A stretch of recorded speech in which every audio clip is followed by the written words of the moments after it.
नदी जंहिंजी सूंहं जी खाक रखूं मारवी जेका हुस्न जी देवी हुई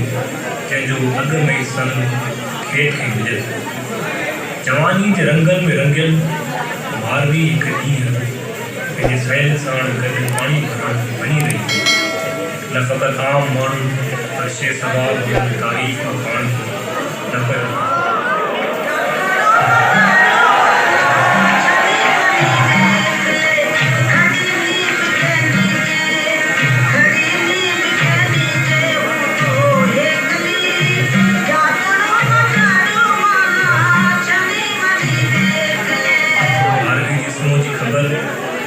दरबार में पहुती जेको उमरकोट जो बादशाह हो ऐं मारवी जी सूंहं ते मोहिजी हिकु ॾींहुं जॾहिं मारवी खूह ते पाणी भरण वई उते ई आसमान कारनि बादलनि सां छाइजी वियो उमर जंहिं मारवी खे खणण जो पको पह कयो हो उहो उन ॾींहुं मारवी जे खूह ते वञी पहुतो ऐं पाणी पीअण जे बहाने ज़बरदस्ती मारी खे हथ खां छॾियो ऐं उठते गोर में बंदि कयो उनखे पंहिंजो महल ॾेखारणो ऐं चयाईं त तोखे ॾिसण खां पोइ मुंहिंजी बेरंग ज़िंदगीअ में रंग भरिजी विया आहिनि मारवी आउं तोखे पंहिंजी पट राणी बणाइण थो चाहियां पर मारवी जंहिंजी दिलि में खेत समायल हो उन ते उमर जी कंहिं ॻाल्हि जो असर न थियो ऐं उमर खे इनकार करे छॾियो कुझु ॾींहं खां बाद खेत मारवी खे ॻोल्हण उमर जे दरबार ते अची पहुतो मारवी उनखे ॾिसी उनजे सीने सां वञी लॻी खेत तूं मूंखे त न सारियो हूंदो ऐं ख़ुशी सां ॾिनाई त खेत खे दरबार में ॿाहिरि कढियो ऐं मारवी खे पुठीअ में बंदि कयो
मुझे मन में मलीर जी सारा आहे बाक़ी हिन केक में फ़क़त मिट्टी ऐं बांस रखियल अथई सूमरा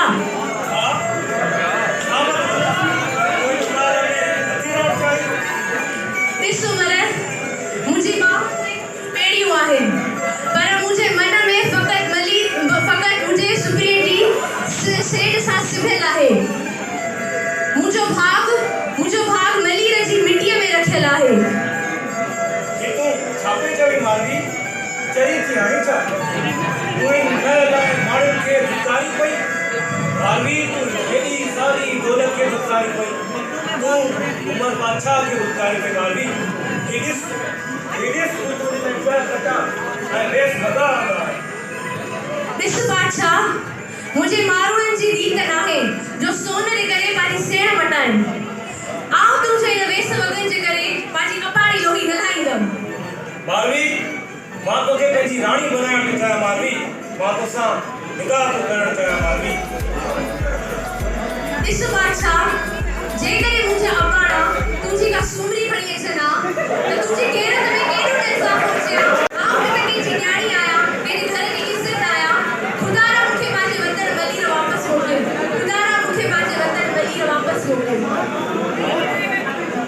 वाझाए वतन खे आउं जे हित वियासि घोर मुंहिंजे सूमरा किछ पहाड़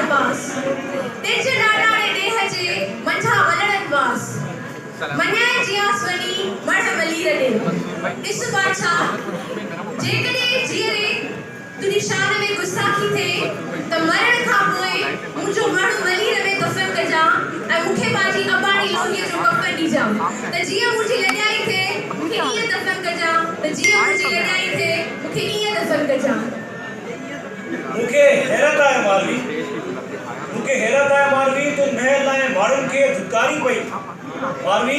अलाए जे कहिड़ी मिटीअ मां ठहियल आहीं मारवी तूं सिंध जी सूंहुं आहीं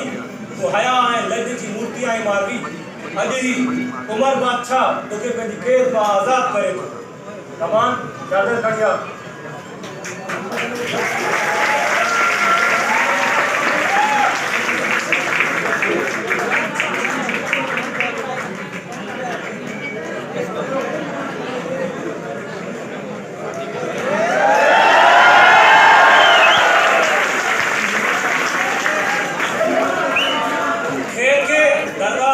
आंदो वञे